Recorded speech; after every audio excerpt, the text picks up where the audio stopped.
क्या आप जानते हैं कि किसी अपने का दिया गया एक झटका सिर्फ दिल नहीं तोड़ता, बल्कि दिमाग को हिला देता है, शरीर के हार्मोन को बेकाबू कर देता है और कभी-कभी एक बिल्कुल स्वस्थ इंसान को असमय मौत तक पहुंचा देता है। आज हम उसी अदृश्य खतरे की बात करेंगे, जिसे लोग अक्सर भावनात्मक कमजोरी समझकर नजरअंदाज कर देते हैं, जबकि विज्ञान इसे गंभीर मानसिक और जैविक आघात मानता है। मनुष्य एक सामाजिक प्राणी है। उसका जन्म ही संबंधों के बीच होता है और उसका पूरा जीवन रिश्तों के सहारे आगे बढ़ता है। एक शिशु माँ की गोद में इसलिए सुरक्षित महसूस करता है क्योंकि वहाँ भरोसा होता है। बड़ा होकर वही भरोसा पिता, भाई बहन, मित्र, जीवन साथी और संतान तक फैलता है। यही भरोसा मनुष्य को मानसिक संतुलन, भावनात्मक सुरक्षा और जीवन को आगे बढ़ाने की शक्ति देता है। इसलिए कहा जाता है कि विश्वास से समाज चलता है और विश्वास के बिना जीवन की कल्पना लगभग असंभव है। लेकिन जब यही भरोसा किसी अपने ही व्यक्ति द्वारा तोड़ा जाता है, तो ये केवल भावनात्मक दुख नहीं रहता। ये एक गंभीर मानसिक आघात बन जाता है, जिसे मनोविज्ञान में साइकोलॉजिकल ट्रॉमा यानी मन पर पड़ने वाला गहरा आघात कहा जाता है।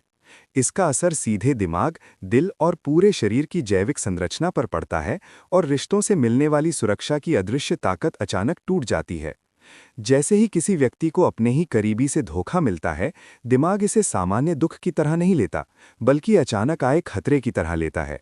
दिमाग का वो हिस्सा, जिसे एमिगडाला यानी भय और खतरे को पहचानने वाला केंद्र कहा जाता है, तुरंत सक्रिय हो जाता है और दिमाग को संकेत देता है कि अब ये व्यक्ति सुरक्षित नहीं है। इसके बाद शरीर एक आपातकालीन स्थिति में चला जाता है, जिसे फाइट और फ्लाइट रिस्पॉन्स यानी लड़ो या भागो की अवस्था कहा जाता है।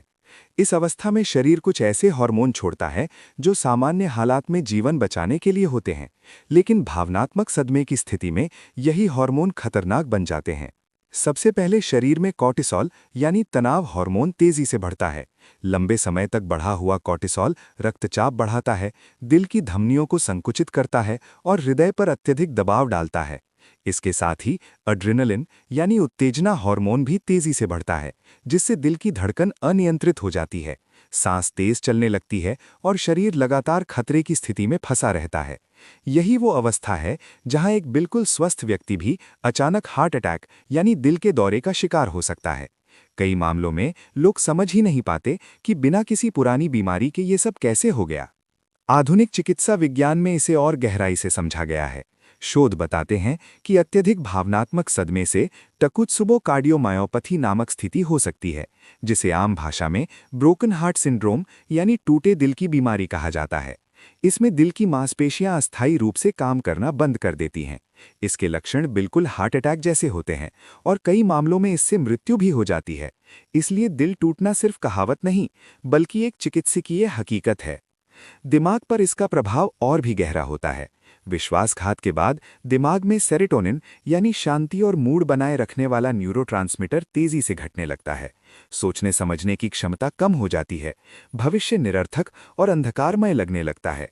व्यक्ति बार बार खुद को दोषी मानने लगता है और ये सोचने लगता है कि अब जीवन में कुछ भी बचा नहीं।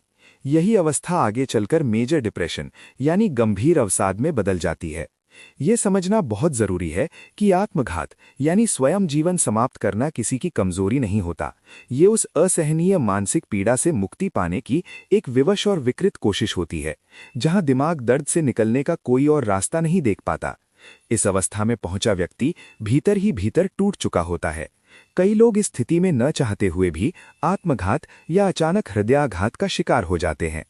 इसके विपरीत विश्वासघात करने वाले लोग अपने मन में ऐसे तर्क बना लेते हैं, हर कोई ऐसा करता है, मैं मजबूर था, उसकी भी गलती थी, इस पर ज्यादा सोचने की जरूरत नहीं। इन तर्कों के सहारे उनका अपराध बोध खत्म हो जाता है। और इससे भी अधिक पीड़ादायक बात यह होती है कि परिवार या समाज के कुछ असंवेदनशील लोग भी इन्हीं तर्कों को सही मानकर विश्वासघाती के साथ खड़े हो जाते हैं। ये पीड़ित के लिए दूसरा और कई बार पहले से भी अधिक बड़ा मानसिक आघात बन जाता है। यहाँ एक कड़वी लेकिन जरूरी सच्चाई सामने आती है। ऐसे लोगों में इमोशनल नमनेस यानी भावनाओं का मर जाना विकसित हो चुका होता है। वे दूसरों के दर्द को महसूस ही नहीं कर पाते। मनोविज्ञान इसे मॉरल डिसएंगेजमेंट यानी अपराध बोध से स्वयं को अलग कर लेना कहता है। ऐसे लोग मान लेते हैं कि उन्होंने कुछ गलत नहीं किया। अब सवाल उठता है, जब रिश्तों के बिना जीवन संभव नहीं, तो फिर इंसान किस पर भरोसा करे? पिता, भाई, पत्नी या बच्चों पर भी भरोसा न करे तो क्या करे? इसका अर्थ ये नहीं कि इंसान रिश्ते छोड़ दे या अविश्वास की भावना में जीने लगे, क्योंकि रिश्तों के बिना मानव जीवन संभव नहीं। रिश्तों में विश्वास स्वाभाविक, सहज और मानवीय होता है। लेकिन जब कोई रिश्ता बार बार चोट देने लगे, अपमान को सामान्य बना ले और विश्वासघात को आदत बना ले, तब उसे केवल रिश्ते की मजबूरी कहकर सहते रहना विवेक नहीं, आत्मविनाश होता है। भरोसे का अर्थ खुद को पूरी तरह असुरक्षित छोड़ देना नहीं, बल्कि ये समझना है कि आत्मसम्मान और मानसिक सुरक्षा के बिना कोई भी रिश्ता, चाहे वो कितना ही पवित्र क्यों न माना जाए, अंततः जीवन के लिए घातक बन सकता है। समाज को ये समझना होगा कि विश्वासघात कोई छोटी घटना नहीं, बल्कि एक अदृश्य हिंसा है जो मनुष्य के मन, दिमाग और दिल को भीतर से तोड़ देती है।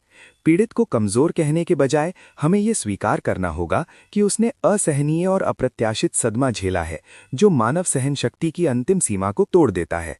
विश्वास जीवन की नींव है और विश्वासघात उसी नींव पर किया गया सबसे गहरा और निर्मम प्रहार है। ये प्रहार दिखाई नहीं देता, लेकिन इसके घाव सीधे जीवन को असमय मौत तक पहुंचा देते हैं। इसलिए विश्वास तोड़ने से पहले केवल यही नहीं सोचना चाहिए कि उस पर क्या बीतेगी, बल्कि ये भी समझना चाहिए कि कभी-कभी एक धोखा एक इंसान की पूरी जैविक और मानसिक व्यवस्था को इस तरह तोड़ देता है कि वो जीवित रहते हुए भी पल पल मरने लगता है। जानकारी उपयोगी लगे तो लाइक, शेयर और सब्सक्राइब करें। जटिल तथा पुरानी बीमारियों के हर्बल होम्योपैथिक उपचार, काउंसलिंग एवं घर बैठे अनुभव सिद्ध हेल्थ केयर किट और ऑर्गेनिक जड़ी बूटी अर्क या पीलिया की दवाई फ्री मंगाने हेतु व्हाट्सएप नंबर 85 619 55 619 पर आदिवासी ताऊ से संपर्क करें। आपके सुझावों का स्वागत है।